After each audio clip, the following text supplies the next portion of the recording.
La vie sans eau courante.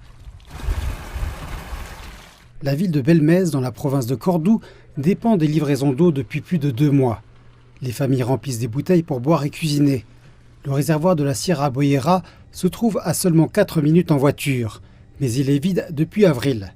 Le niveau de l'eau est tombé si bas que des milliers de poissons sont morts et que l'eau a été déclarée impropre à la consommation humaine.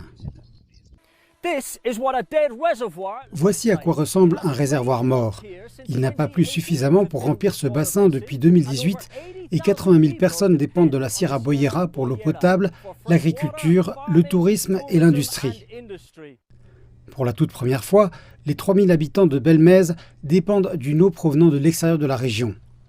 Emilio Marquez est un volontaire de la protection civile et il aide à apporter de l'eau aux habitants les plus âgés. C'est criminel. On ne peut pas continuer comme ça plus longtemps. La situation est épouvantable, tout simplement épouvantable.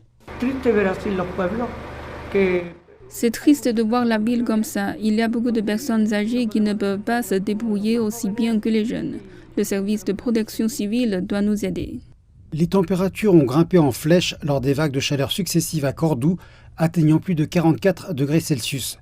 Ces températures extrêmes ont exacerbé la sécheresse, augmentant l'évaporation et laissant les habitants de villes comme Belmez craindre pour l'avenir.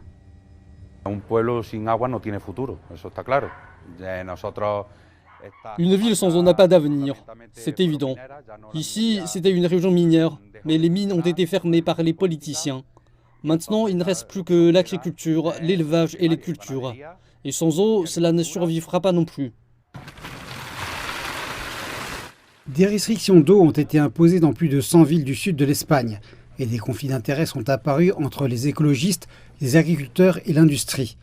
Le conflit de l'eau est devenu politique, divisé selon le clivage gauche-droite espagnol, la droite se rangeant du côté des agriculteurs et de l'industrie locale, tandis que la gauche s'aligne sur la politique d'action climatique de l'UE. L'Espagne subit de plein fouet les problèmes d'eau de l'Europe, dont certains craignent qu'ils ne constituent qu'un début.